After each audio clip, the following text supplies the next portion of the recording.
মুক্তি কম্পাসের কলেজে এসে কম্পাসকে শুট করার চেষ্টা করে, তখনই ঋতুজা এসে কম্পাসকে বাঁচিয়ে নেয়। হ্যাঁ বন্ধুরা, এমনটাই দেখা যাবে। বিস্তারিত জানতে ভিডিওটি না টেনে সম্পূর্ণ দেখতে থাকুন। গল্পের শুরুতেই দেখা যাবে কলেজের সবাইকে বিহান আলাদা করে ডেকে পাঠায়, তখনই কম্পাসের বন্ধুরা খুব ভয় পেয়ে যায়। তখনই কম্পাস বলে, ভয় নেই, তোরা যা, আমি আছি। এরপরে অন্যদিকে দেখা যায় যে মোনালিসাও বাড়ি থেকে রেডি হয়ে বের হওয়ার জন্য কলেজে, তখনই সেখানে সিস্টার চলে আসে আর মোনালিসাকে বলে, মোনা, তোর জন্য আমি পুজো দিয়েছি, পুজোর ফুলটা তোকে মাথায় ছুঁয়ে দিই একটু। তখনই মোনালিসা বলে, হ্যাঁ মা দাও। তখনই দেখা যায় অভিজ্ঞান দত্ত চলে আসে আর বলে, চেষ্টা, আমার নাতনির কাছাকাছি আসার চেষ্টাও করবে না, আমার নাতনিদের ব্ল্যাকমেল করবে, সেটা কখনোই হবে না। আমার আমার নাতনিকে তুমি বশে আনার জন্য কোনো তন্ত্রমন্ত্রের কোনো জিনিস আমার নাতনিকে দেবে না, আর তুমি এই পুজোর ফুল আমার নাতনিকে ছোঁয়াবে না। এই বলে পুজোর থালাটা ছুঁড়ে ফেলে দেয় অভিজ্ঞান দত্ত। তখনই চেষ্টা বলে ওঠে, বাবা আপনি এটা কি করলেন, এটা পুজোর থালা ছিল, মায়ের মন্দির থেকে এসেছি, আর আপনি এই পুজোর থালাটা ফেলে দিতে পারেন না, আমার মেয়ের তো অমঙ্গল হতে পারে। তখনই অভিজ্ঞান দত্ত বলে ওঠে, মোনালিসার অমঙ্গল মঙ্গল সবকিছু আমি দেখবো, আমার নাতনির অমঙ্গল হবে আমি থাকতে, সেটা কখনোই সম্ভব না। আমি থাকতে আমার নাতনির কিচ্ছু হবে না, আমার নাতনির আমি কিচ্ছু হতে দেব না। তখনই দেখা যায় যে চেষ্টা বলে, বাবা আপনি কিন্তু বাড়াবাড়ি করছেন। তখনই অভিজ্ঞান দত্ত বলে, আমি কোনো বাড়াবাড়ি করছি না। এরপরে অন্যদিকে দেখা যায় যে কম্পাসের কাছে জিৎ জিজ্ঞাসা করে, কম্পাস কি হয়েছে রে, বিহান স্যার আমাদেরকে আলাদা করে ডাকলো কেন, কোনো সমস্যা হয়েছে নাকি? তখনই কম্পাস বলে, না জিৎ, সেরকম সমস্যা না, আসলে আমরা চল ওখানে গিয়েই শুনবো, ভয় পাওয়ার কোনো কারণ নেই। আর একটা কথা মাথায় রাখি জিৎ, আমাদের কিন্তু কাজটা শেষ করতে হবে, সেই কাজটা কিন্তু এখনো শেষ হয়নি, ফর্মুলাটা বানিয়েছি, এখনো তার সব কাজই পড়ে আছে, 2 মাসের মধ্যেই সব কাজ শেষ করতে হবে, আর এটা নিয়ে আমাদের এগোতে হবে, না হলে তো অনেকটা দেরি হয়ে যাবে। আর আমি তো বাবার এই এই সবকিছু নাম করতে চেয়েছি, সেটা কিন্তু হবে না। আর অভিজ্ঞান দত্ত অখিলেশ চৌধুরীর হাতে যদি একবার পড়ে যায়, তাহলে আর কিচ্ছু করার থাকবে না। অনেকবার কিন্তু পড়তে গিয়েও আমি বাঁচিয়ে নিয়ে এসেছি, কিন্তু বারবার তো আর বাঁচাতে পারবো না, এই জন্য আমাদেরকে তাড়াতাড়ি কাজটা শেষ করতে হবে, তুই কিছু একটা করবি কিন্তু। তখনই জিৎ বলে, কম্পাস তুই ভয় পাস না, আমি তো তোর সঙ্গে আছি, তোর কখন কি দরকার, কখন কি লাগবে, তুই খালি আমাকে একবার বলে দিস, আমি সেটা তোকে সময় মতো করে দেবো, এত চিন্তা করার কোনো কারণ তো দেখতে পাচ্ছি না। এরপরে অন্যদিকে দেখা যায় চেষ্টা বলে, বাবা আপনি এমনটা করতে পারেন না। তখনই অভিজ্ঞান দত্ত বলে ওঠে, আমি এমনটাই করতে পারি, আমি আমার ছেলের সঙ্গে কথা বলে নিয়েছি, আমার ছেলে খুব তাড়াতাড়ি বাড়িতে আসলেই আমার ছেলের আর তোমার ডিভোর্সটা করিয়ে দেবো, তোমার মতো বৌমা আমি এই বাড়িতে রাখবো না, মন আর তোমার মতো মা দরকার নেই। তখনই মোনালিসা বলে, কি বলছো দাদু তুমি? তখনই অভিজ্ঞান দত্ত বলে ওঠে, মোনা আমি তোর ভালোর জন্যই খুব বলছি, তুই এই মার জন্য মন খারাপ করিস না, যে তোকে ভালোবাসে না, কম্পাসকে ভালোবাসে, কম্পাসকে সাহায্য করে, তোকে কখনো সাহায্য করে না, সেরকম মা তোর দরকার নেই, তোর জন্য আমি আছি, আমি তোর দাদু হয়ে বলছি, ও চেষ্টাকে আমি আর এই বাড়িতে রাখবো না, ওকে আর কোনো প্রয়োজন নেই, ওকে রেখেছিলাম শুধুমাত্র তোকে ভালো রাখার জন্য, কিন্তু এখন তুই বড় হয়ে গেছিস। তখনই চেষ্টা বলে, বাবা মেয়েকে এরকম ভুলভাল শেখাবেন না, মেয়ে এতে নষ্ট হয়ে যাবে। তখনই অভিজ্ঞান দত্ত বলে ওঠে, চেষ্টা আমি যা করছি ভালোর জন্যই করছি, আমার আমার নাতনির ভালোর জন্যই করছি, তোমাকে আমার নাতনিকে নিয়ে কিছু ভাবতে হবে না। আর মনা একটা কথা মাথায় রেখো, আমি যা বলবো তাই শুনতে হবে, তুমি কখনো আর চেষ্টার কিছু খাবারও মুখে দেবে না, কোথা থেকে কি নিয়ে আসবে বিহানের সঙ্গে তোমার আলাদা করার জন্য, সেটা কিন্তু ভালো হবে না। তখনই মোনালিসা বলে, হ্যাঁ দাদু আমি মায়ের কিচ্ছু খাবো না, কারণ আমি বিহানকে ছাড়তে পারবো না, আমার কাছে বিহানই এখন সবকিছু, আমি বিহানের জন্য সবকিছু করতে পারি, এমনকি আমি আমার মাকেও ছেড়ে দিতে পারি। তখনই চেষ্টা বলে, মোনা তুই আমাকে এত বড় কথা বলতে পারলি মা?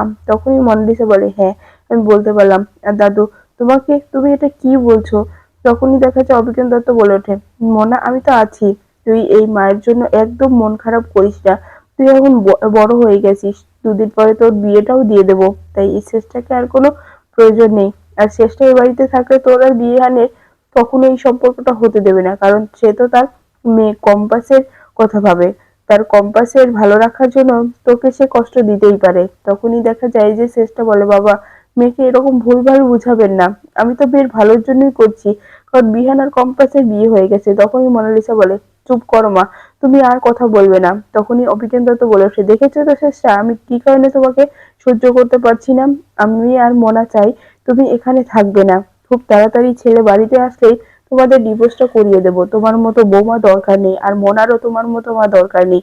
কথা মাথায় ঢুকেছে? তখনই মোনাকে বলে, মোনা আমি তোর সঙ্গে আলাদা করে কথা বলবো, চল আমার সঙ্গে আমার ঘরে চল, তোর সঙ্গে খুব জরুরি কথা আছে, তুই তো বিহানকে চাস না? তখনই মোনা বলে, হ্যাঁ দাদু আমি বিহানকে চাই, বিহানের কে পাওয়ার জন্য আমি সবকিছু করতে পারি। তখনই দেখা যায় যে অবিজ্ঞান তত্ত্ব বলে ওঠে, সেই ফর্মুলাটার কথা মনে আছে?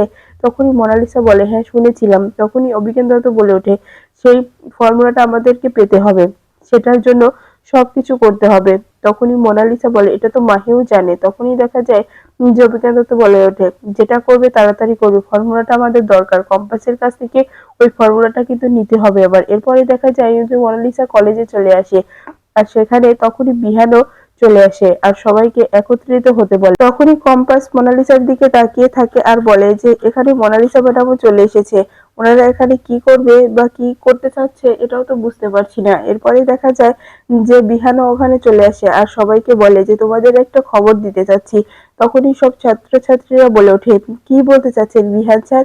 তখনই বিহান বলে, হ্যাঁ আমাদের সামনে তো সরস্বতী পুজো আছে, সেটা নিয়ে আমরা একটা প্ল্যান করেছি, সেটাই তোমাদের সঙ্গে সবকিছু বলতে চাচ্ছি। তখনই দেখা যায় ছাত্রছাত্রীরা বলে ওঠে, হ্যাঁ বিহান স্যার আপনি বলুন কি বলতে। তখনই বিহান বলে ওঠে, সরস্বতী পুজোর সব দায়িত্ব তোমাদের স্টুডেন্টকেই নিতে হবে। আমাদের এই কলেজে এই সরস্বতী পুজোটা অনেক বড় করে ধুমধাম করে পালন করা হয়, কিন্তু এবছরের ধরনটা হবে অন্যরকম। তোমরা তো সব সায়েন্স নিয়ে পড়াশোনা করো, এই জন্য সায়েন্সের মাধ্যম দিয়েই তোমরা এই পুজোর আয়োজন করবে। তখনই দেখা যায় যে ওখানকার প্রিন্সিপালও বলে ওঠে, হ্যাঁ ঠিক বলেছে বিহান স্যার, আমাদেরকে এটাই করতে হবে। তখনই দেখা যায় যে আরো বলে যে আরেকটা সুখবর আছে, তোমাদের তো বলেছিলাম যে এই কলেজে নতুন প্রফেসর আসবে, সেই প্রফেসরও চলে আসছে খুব তাড়াতাড়ি। তখনই বিহান বলে, হ্যাঁ এটাই তো, আর একটা সারপ্রাইজ তোমাদের জন্য অপেক্ষা করছে, সেটাও আমরা খুব তাড়াতাড়ি দেব। তো আর একটা কথা, তোমাদের মধ্যেই কিন্তু কোনো ঝামেলা দ্বন্দ্ব এসব থাকা যাবে না, মিলেমিশে কাজ করতে হবে, কোনো গ্যাঞ্জাম যেন না হয়। আমরা চাই খুব ভালোভাবে এই পুজোটার আয়োজন হোক, পুজোটা শেষ হোক, আমরা কিন্তু কোনো ঝামেলা চাই না। তাই তোমাদের ভালোই বলে দিচ্ছি যে কোনো ঝামেলা তোমরা করবে না, কোনো ঝামেলার দিকেও তোমরা যাবে না। তখনই কম্পাস আর মোনালিসা বলে ওঠে যে আমরা কোনো ঝামেলা চাই না, আমরাও সুষ্ঠুভাবে এই পুজোর আয়োজনটা করতে চাই, আপনি নিশ্চিন্তে থাকতে পারেন বিহান স্যার। তখনই দেখা যায় যে মোনালিসা মনে মনে বলতে থাকে, এবারই সুযোগ, বিহানকে হাতে পাওয়ার। আমি এই পুজোর এত ভালো করে আয়োজন করব যে বিহান আমার কাছ থেকে কম্পাসের কাছে যেতেই পারবে না, বিহান আমাকেই সব থেকে ভালো প্রমাণ করবে। এরপরেই দেখা যায় যে বিহান বলে, তোমাদেরকে সেই সারপ্রাইজটা দিতে চেয়েছিলাম সেটাও চলে এসেছে। এরপরেই দেখা যায় সেই মুক্তি ছদ্মবেশ নিয়ে প্রফেসরের বেশে কলেজে এসে হাজির হয়, বৃদ্ধা সেজে আসে। আর তখনই মুক্তিকে দেখে সবাই অবাক হয়ে যায়, কিন্তু বিহানও বুঝতে পারে না যে এটাই মুক্তি। বিহান ভাবে যে এটা সেই নতুন প্রফেসর।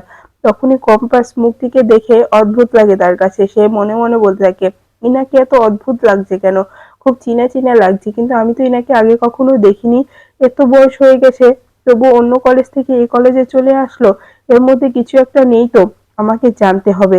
কিন্তু এই ম্যামকে তো খুব চিনা চিনা লাগছে, চোখটাও খুব চেনা চেনা লাগছে, কিন্তু আমি কোথায় দেখেছি মনে করতে পারছি না। তখনই দেখা যায় যে বিহান বলে ওঠে, ইনি কিন্তু অনেক ভদ্র, অনেক সভ্য একজন টিচার, ইনাকে আমরা চয়েস করে নিয়ে এসেছি। আর একটা বিষয় হলো এই পুজোর দায়িত্ব এই ম্যামই নিয়েছে, এই তোমাদেরকে যেমন করে বোঝাবে তেমন করেই বুঝবে, কারণ ইনি খুব ভালোভাবে এসব করতে পারে উনি। এরপরে অন্যদিকে দেখা যায় যে ঋতুজাও কলেজে যাওয়ার উদ্দেশ্যে সে ঘরে রেডি হতে থাকে আর সিঁদুর পড়তে যায়। তখনই দেখা যায় যে সেখানে চলে আসে আর ঋতুজাকে দেখে ওখানেই দাঁড়িয়ে পড়ে। ঋতুজাও সিঁদুর পড়তে গিয়ে অখিলেশকে দেখে সিঁদুর না পরে সিঁদুরটা রেখে দেয়। অখিলেশও আস্তে আস্তে ঋতুজার কাছে চলে আসতে থাকে। তখনই ঋতুজা অখিলেশের কাছে গিয়ে বলে, কিছু বলবে, কিসের জন্য এখানে এসেছো? তখনই দেখা যায় অখিলেশ বলে, কেন আমি কি এ ঘরে আসতে পারি না ঋতুজা? তখনই ঋতুজা বলে, না সে অধিকার তুমি হারিয়েছো, এখানে কেন এসেছে, কি দরকার সেটা বলো, কোনো সমস্যা হয়েছে, মুখটা এত শুকনা শুকনা লাগছে কেন? তখনই দেখা যায় যে অখিলেশ বলে ওঠে, দেখো ঋতুজা, আমাদের মধ্যে যত দূরত্ব ছিল সেটা কি মিটিয়ে নেওয়া যায় না? আসলে আমি ভুল করেছি, আমি তোমাকে কষ্ট দিয়ে ফেলেছি, কিন্তু একটা কথা তো সত্যি, তুমি আমি অনেক কষ্ট করে এই সংসারটা সাজিয়েছিলাম, ছেলে মেয়েদের মানুষ করেছিলাম, কিন্তু এখন এই সবকিছু নষ্ট হতে যাচ্ছে, এরকমটা আর করো না। তুমি সবকিছু ভুলে যাও ঋতুজা, আমরা আবার আগের মতো হয়ে যাই। তখনই ঋতুজা বলে, মাথাটা কি নষ্ট হয়ে গেছে তোমার? তুমি কি বলতে চাচ্ছ? তখনই অখিলেশ বলে ওঠে, ঋতুজা আমি আর পারছি না। ছেলে দুটা যখন আমার দিকে রেগে তাকিয়ে থাকে, ওদের চাউনিটাই রাগী অবস্থায় থাকে, ওটা দেখে আমার একটু ভালো লাগে না। সত্যি বলছি ঋতুজা, নিজেকে অনেক ছোট মনে হয়। এসব কিছু নিয়ে আমি আর বেঁচে থাকতে পারছি না, তুমি কিছু একটা করো ঋতুজা। এরপরে দেখা যায় যে মুক্তি সবার সঙ্গে তার প্ল্যানটা শেয়ার করতে থাকে, কিন্তু কম্পাস শুধু মুক্তির দিকেই তাকিয়ে থাকে।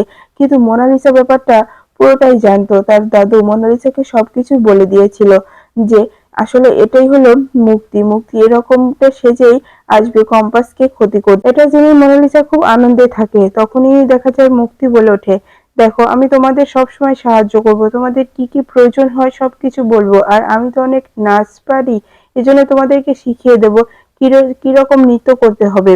এজন্য তোমরা আমি যেরকম বলবো সেরকম করেই চলতে হবে, তাহলে দেখবে সবকিছু ঠিক হয়ে যাবে। কিন্তু কিছুতেই যেন কম্পাস বিশ্বাস করতে পারছিল না ওনাকে, শুধু কম্পাস তাকিয়েই থাকে।